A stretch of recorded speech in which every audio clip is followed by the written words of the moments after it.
Welcome to the deep dive. Today we're plunging into the rigorous world of intelligence analysis. The methods experts use to transform complex, often ambiguous information into actionable insights, the kind that inform critical decisions. And while its roots are, well, deep in national security, the discipline offers a really powerful framework for navigating the information overload we all face, whether you're a strategist or, just trying to make sense of the daily news. Our journey today draws from a trio of fascinating sources. There's the official Army Techniques publication, ATP 233.4, which is a foundational guide. Then excerpts from JMARC services, specifically about their Information Environment Advanced Analysis course that illuminates modern challenges, like achieving information advantage. And to ground us in a very real, very current example of the kind of raw data analysts face, a recent assessment from the Institute for the Study of War, the ISW, about the ongoing conflict in Ukraine. So our mission is to unpack the analytical mindset and the specific techniques that enable clarity amidst chaos. We really aim to show you how these structured approaches, honed in high-stakes environments, can sharpen your own critical thinking and decision-making, and reveal some surprising applications, maybe, in your professional and personal life. Okay, so let's begin by immersing ourselves in the kind of complex, real-time information intelligence professionals grapple with. Take this snapshot from the Institute for the Study of Wars report, dated August 2nd, 2025. It highlights Ukraine's long-range drone strikes against Russian energy infrastructure and their defense industrial base. The report also notes the Kremlin's, muted response to U.S. President Donald Trump's announcement about deploying 2 U.S. nuclear submarines closer to Russia. And perhaps most concerning is the detail on Russian forces near Pokrovsk, dressing in civilian clothing to evade detection tactics that may amount to perfidy, a war crime under the Geneva Convention, and their use of drones to place mines along Ukrainian supply lines. We also see Russian Foreign Minister Sergei Lavrov mirroring President Putin and President Lukashenko's stance, blaming Ukraine for stalled negotiations, signaling unyielding demands. ISW assesses this as Russia being uninterested in compromising and promoting inflammatory rhetoric designed to undermine U.S.-European cohesion. Wow. Okay, that's a torrent of disparate information, isn't it? Military actions, geopolitical posturing, potential war crimes, diplomatic deadlock. How do intelligence professionals even begin to untangle facts from noise and arrive at actionable insights from this kind of dynamic, high-stakes raw material? Well, what's really essential to understand is that intelligence analysis isn't just, a function. It's central to all intelligence activities. It's the foundation for crucial planning right across the Army. Its core purpose is to help decision makers, could be commanders, could be corporate executives, visualize their operational environment, help them organize their resources, and control operations to achieve specific objectives. And this often means fighting for intelligence. Fighting for it. Yeah, actively pursuing information, especially in chaotic situations like large-scale combat. Simply waiting for data isn't really an option. Sometimes operations are initiated specifically to create a window of opportunity just to collect vital information. It turns intelligence gathering into an offensive endeavor, really? So it's not just passive reception of data. It's active, even aggressive pursuit of clarity. The Army Techniques publication, ATP 233.4, highlights that unique demand on analysts. Not just compiling vast amounts of info, but critically separating confirmed facts from analytical determinations and assessments. That distinction feels incredibly relevant, doesn't it? Even when just trying to understand a complex news story, knowing where the data ends and the interpretation begins. Exactly. And that distinction, fact versus assessment, leads us directly into the structured process they use. The ATP outlines this foundational intelligence analysis process. Right. It's a continuous, flexible cycle applicable far beyond the military. And it boils down to 4 key phases: screen, analyze, integrate, and produce. Okay, let's bring those down. Screen, analyze, integrate, produce. What's screening? So screening isn't just filtering. It's about determining the relevance of collected information to specific intelligence requirements. For example, an analyst might focus intensely on enemy tank and MLRS activity. MLRS being multiple launch rocket systems. Right. And while doing that, they'd quickly discard reports of, say, minor harassing small arms engagements if they don't relate to the priority intelligence requirements for a commander. It's about knowing what not to focus on as much as what to focus on. Makes sense. Cutting through the noise. What's next? Analyze. Yes, analyze. This is where you examine the relevant information using various reasoning techniques. And a crucial step here is independently assessing the reliability and accuracy of information. Independent. Separately from its source. That's key. Now, combat information is often unevaluated because it's so time-sensitive, it's perishable. Right. But Analysts must constantly guard against false information and deception, especially now with the proliferation of social media. It means applying a healthy skepticism to everything, no matter how convincing it seems initially. Okay, healthy skepticism, Yeah. then integrate. Integrate. This phase is about synthesizing new information with existing intelligence. You're forming a cohesive picture, starting to develop conclusions.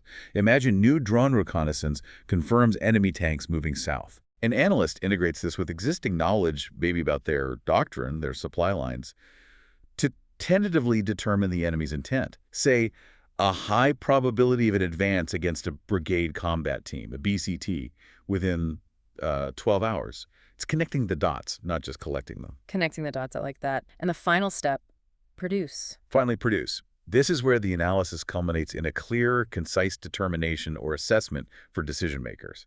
It's answering the so what question. The so what? Yeah, from the commander's perspective, providing a conclusion that can directly inform action. Okay. Screen, analyze, integrate, produce. Got it. But what's truly fascinating is how analysts navigate the inherent ambiguity. The ATP acknowledges they will never have all the information necessary to make certain analytical determinations. How do you operate effectively when certainty is just an illusion? That raises a really important point about the nature of analysis itself. The ATP talks about 6 aspects of effective analysis. Things like the necessity of embracing ambiguity and accepting that analysis is inherently imperfect. Imperfect. Okay. Analysts are often racing against time, right? They need to meet deadlines with the best intelligence possible, even if it's incomplete. The real discipline lies in clearly articulating what is relatively certain, what are reasonable assumptions, and what remains unknown. So being clear about the uncertainty. Exactly, and then transparently communicating the degree of confidence in their determinations. It's about rigorously qualifying your insights. That transparency and the need to operate with imperfect information, it really highlights the indispensable toolkit analysts rely on. The ATP explains they use cognitive processes and analytic techniques and tools to solve intelligence problems and limit analytical errors. These are categorized as basic, diagnostic, and advanced. It sounds like a specialized workshop for making sense of the world. It really is. Let's explore some.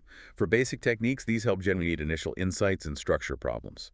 Sorting, for instance, is powerful for massive data. Imagine trying to understand consumer sentiment about a new product from millions of online reviews. Yeah, overwhelming. Sorting lets you quickly group keywords, sentiments, common complaints, reveal trends or abnormalities you'd never spot otherwise. Okay, finding patterns in the noise. Then chronologies. They're basically timelines, but their utility goes beyond just historical records. By organizing events linearly, you can quickly identify gaps in information, spot recurring patterns, or even see how a sequence of seemingly unrelated events might actually be connected. Connecting things over time. And link analysis, often called network analysis. This goes beyond individual data points to map relationships between entities. Like people, organizations. Exactly. Organizations, individuals, activities. You can literally use sticky notes on a whiteboard to visualize complex networks, revealing hidden connections that could be critical. Maybe understanding influence or identifying key players in a supply chain, even in a business context. Right, visualizing the network. Okay, those are the basic ones. What about diagnostic? Diagnostic techniques are designed to improve the transparency and robustness of the analysis, make it stronger. The key assumptions check is vital. Checking your assumptions. Yes. Instead of just assuming, say, a competitor strategy, you explicitly list your underlying assumptions, and then you systematically challenge them. As, what if our assumption that their new product focuses on price isn't true? What if it actually prioritizes premium features? How would that change things? Precisely. How would that change our market approach? This can fundamentally shift a project's direction. Wow, okay. That seems really useful. The quality of information check. This is about evaluating data's completeness and validity separately from its source. Separately from the source, again. Yes, because a seemingly unreliable source might occasionally provide critical, verifiable information. For example, a rumor from some unverified social media account might initially be rated low, F6 maybe. Right. But if later it's corroborated by multiple independent sources, it becomes highly valuable. It teaches us not to dismiss information just based on its initial origin. Don't judge a book by its cover or data by its source, necessarily. Kind of, yeah. And indicators or signposts of change. These are pre-established, observable phenomena. Think of them like tripwires. Tripwires, okay. Instead of reacting after a market shift, You define specific metrics, like a certain percentage drop in sales for a key competitor. When that metric is hit, when it's observed, it signals a potential trend or an unanticipated change. But remember, a single indicator is rarely enough. Multiple converging indicators strengthen your assessment. Okay, multiple signals are better than one. That makes sense. So, basic diagnostic. What are the advanced techniques? Right, the advanced techniques. These are designed to actively challenge current thinking and spark new insights, often involve pushing beyond comfortable conclusions. Within that, you have contrarian techniques, aimed at deliberately challenging assumptions. Analysis of competing hypotheses, ACH, is a cornerstone here. ACH. Heard of that one. It's powerful. Instead of looking for evidence to confirm your favorite theory, you list multiple competing explanations, and then you systematically look for evidence that disconfirms each one. Trying to break your own theory. Exactly. The most probable hypothesis is usually the one with the least evidence against it, not the one with the most evidence for it. That's counterintuitive, but makes sense. Try it next time you're evaluating a complex problem. Instead of arguing for your preferred solution, try to build the strongest possible case against it. Okay, challenge accepted. What else in contrarian? Similarly, devil's advocacy, or team B. These involve assigning groups to argue alternative explanations or opposing views, specifically to root out groupthink. In a business context, maybe one team champions a new strategy, while another team is tasked with identifying every possible reason why it will fail. Ouch. That sounds intense, but probably effective. It can be. And what if analysis. This asks you to assume an unlikely event has occurred, then explore how it might happen and its cascading impact. What if our biggest client suddenly went bankrupt? How would that ripple through our supply chain? What contingency plans do we have? Think in the unthinkable. Exactly. Then you have imaginative techniques, which help foster truly new insights. Red Hat team analysis involves modeling threat behavior, trying to formulate ideas on how an adversary or competitor would think. Getting inside their head. Right. But the key here is to avoid mirror imaging. Mirror imaging. That's the dangerous trap of assuming others share your same motives, values, or logical frameworks. For example, when negotiating, don't assume the other side values the same things you do. Try to actively understand their unique motivations and constraints. That's a critical point. Challenging our own ingrained assumptions, thinking about these structured approaches. Wow, you can really see how they can dramatically improve your ability to cut through noise, avoid confirmation bias, and make more robust decisions whether you're navigating complex family dynamics or evaluating a major investment. Absolutely. And this all loops back to the crucial cognitive aspects of analysis itself. The ATP emphasizes that subject matter expertise alone does not guarantee the development of logical or accurate conclusions. Ultimately, critical thinking is the bedrock. So it's not just knowing stuff, it's how you think about it. Precisely. Ah. Analysts use different types of reasoning to transform raw information into intelligence. There's deductive reasoning. General rule to specific conclusion. If all birds have feathers, this is a bird, so it has feathers. Certainty. Okay. Inductive reasoning. Looks for patterns in specifics to infer a general conclusion. Probably true. If every customer liked the feature, the next one probably will too. Makes sense, like forecasting? Kind of. Then abductive reasoning, forming the best prediction from incomplete observations, often called disciplined guessing. Smell smoke, no fire. Abductively reason something's burning, investigate. Right, the most likely explanation. Exactly. And it's not just the type of reasoning. We also contend with our own minds, right? Specifically biases. The ATP points out several. There's cultural bias, often called mirror imaging. Which we just touched on. The inability to see things through the eyes of someone from another culture. Crucial in negotiations, international relations. Then there's organizational bias, like groupthink, where judgment is unconsciously altered by common viewpoints. Or the best case bias, where information is presented in the most optimistic light, a classic pitfall in project management. Oh yeah, seen that one. And of course, personal bias, just from our own experiences and preconceived notions. It's a constant battle against our internal filters, isn't it? Absolutely. And this raises an important point about simplifying complex information without losing crucial details. A useful logical tool here is Occam's razor. Occam's razor. Keep it simple. Essentially, yes. The principle suggests that if two competing theories explain a phenomenon equally well, the simpler one is most likely correct. You effectively cut out extra unnecessary bits. The ATP offers a great analogy. Imagine coming home, your dog escaped its kennel, the couch is chewed up. Oh, no. Theory 1, you forgot to latch the door. Theory 2, A master lockpicker broke in, freed the dog just for kicks, and relocked everything perfectly. Okay, theory one seems more likely. Occam's razor would point to theory 1 because it's the simpler explanation, requires fewer assumptions. Unless there's compelling evidence for the more complex scenario, it's about elegant problem solving. And that example really drives home the elegance of Occam's razor. Just cut through the noise, find the most probable explanation.